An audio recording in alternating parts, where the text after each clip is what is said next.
Assalamualaikum warahmatullahi wabarakatuh dan selamat sejahtera. Saya Muhammad Taqiyuddin bin Muhammad Daim. Saya akan membentangkan tentang pengenalan kepada pertolongan cemas.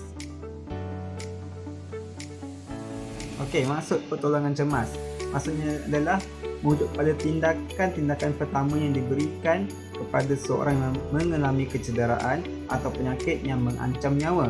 Pertolongan cemas adalah bertujuan untuk memberikan bantuan secepat mungkin sehingga dapat meningkatkan peluang kehidupan ataupun kelangsungan hidup mangsa.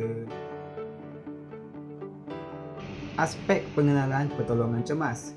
Yang pertama adalah pemahaman tentang pertolongan cemas, iaitu kepentingan untuk memiliki pemahaman pertolongan cemas termasuklah pengetahuan tentang tindakan pertama yang perlu diambil dalam sesuatu situasi.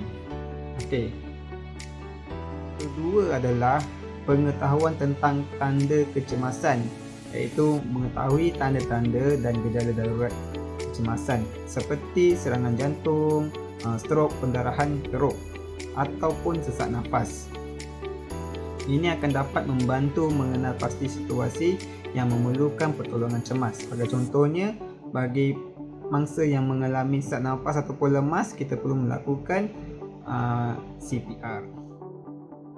Latihan dan kursus, iaitu mengikuti kursus pertolongan cemas ataupun latihan CPR, iaitu Cardiopulmonary Resuscitation, iaitu dapat memberikan pengetahuan yang lebih mendalam bagi pertolongan cemas. Terdapat banyak latihan pertolongan cemas. Yang pertama tadi yang telah disebut adalah CPR, yang kedua adalah balutan, ketiga adalah kaedah-kaedah untuk menyelamatkan mangsa.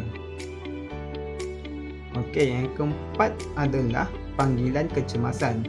Panggilan kecemasan adalah menelefon nombor kecemasan dan menghantar laporan yang jelas kepada operator. Panggilan ini sangat penting untuk memberikan susulan kepada mangsa dan operator akan membagi rujukan ataupun apakah langkah-langkah yang perlu dilakukan untuk menyelamatkan mangsa secara dalam talian. Okey, sementara untuk menunggu bantuan seperti ambulans ataupun pasukan penyelamat, kita dapat memberikan bantuan kecemasan yang awal kepada mangsa.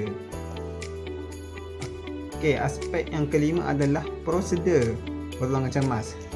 Kita perlu mengetahui langkah pertama yang diperlukan seperti memastikan keselamatan diri dan mangsa. Untuk menolong mangsa, kita juga perlu tahu limit dan keselamatan kita. Kalau kita tak jaga keselamatan kita, kita akan menjadi mangsa. Okey, berikan bantuan pernafasan jika diperlukan. Okey, ataupun kita kalau mangsa mengalami pendarahan, kita buat balutan. Kalau mangsa mengalami kesukaran bernafas, kita memberikan CPR. Yang keenam adalah pemahaman tentang alat pertolongan cemas. Okey, terdapat salah satu alat ini dipanggil AED, Automated External Defibrillator, untuk membantu mangsa bernafas dengan lebih baik. Okey, skop pertolongan cemas. Okey, iaitu keselamatan diri dan juga mangsa. Okey, untuk menyelamatkan orang, kita juga perlu mengetahui dan menjaga keselamatan diri kita juga. Okey, yang kedua adalah bijak menilai situasi dan membuat keputusan. Okey, contoh yang saya boleh ambil kat sini adalah mangsa lemas. Jadi, kalau kita nak menyelamatkan mangsa lemas, kita perlu menggunakan pelampung. Kalau tiada pelampung, kita boleh gunakan dahan kayu ataupun apa-apa benda yang objek yang boleh timbul untuk menyelamatkan mangsa. Kemudian kita buat panggilan kecemasan supaya dapat anggota pertolongan cemas dapat datang ke tempat kejadian. Sementara menunggu anggota keselamatan dan pertolongan cemas, kita boleh memberikan bantuan pertolongan cemas kepada mangsa seperti CPR. Okey, prinsip yang boleh diamalkan untuk pertolongan cemas adalah menyelamatkan nyawa. Okey, kita berikan pertolongan cemas ni adalah untuk menyelamatkan nyawa mangsa.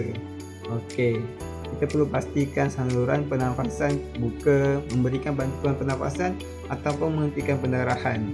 Okey, jika kita tak dapat membuat perkara ini, mangsa mungkin akan tidak boleh diselamatkan. Okey, kita perlu juga mempertahankan fungsi utama dalam badan kita, iaitu yang pertama untuk bernafas dan juga peredaran darah dalam badan. Sebab kalau kita tak dapat bernafas, jantung tidak dapat menghantar oksigen ke seluruh badan. Sama juga dengan peredaran darah. Jika mangsa kekurangan darah, akan menyebabkan mangsa tidak dapat menerima bekalan oksigen yang cukup. Okey, kita perlu cepat bertindak supaya kita dapat meningkatkan peluang untuk menyelamatkan mangsa. Okay, seterusnya adalah mengikuti prosedur. Okey, tidak semua orang tahu tentang cara-cara untuk memberi bantuan kecemasan. Jadi apabila kita sudah belajar pertolongan cemas, kita perlu mengikut prosedur yang telah diajarkan, sepertinya ikut langkah-langkah untuk melakukan CPR. Okey, komunikasi. Okey, kita perlu bijak berkomunikasi dengan operator supaya kita tahu untuk membuat langkah-langkah yang lebih baik dan juga operator dapat mengetahui situasi tersebut dengan lebih jelas. Jadi kita dapat bantuan daripada operator tersebut dan menyelamatkan mangsa dengan lebih efektif. Hormati privasi dan juga keadilan. Okey, dari segi ini adalah kita perlu memberi bantuan tanpa mengira diskriminasi. Maksudnya jika kita adalah seorang Melayu dan Islam ataupun seorang lelaki, kita boleh memberi bantuan kecemasan kepada berlainan jantina ataupun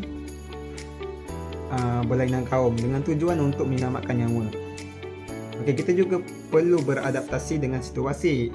Okey, setiap situasi kecemasan adalah berbeza dan kita perlu bijak untuk mengenal pasti dan menyesuaikan tindakan kita dengan mengikut keperluan dan situasi yang diperlukan. Okey, sekian daripada saya. Itu saja. Terima kasih.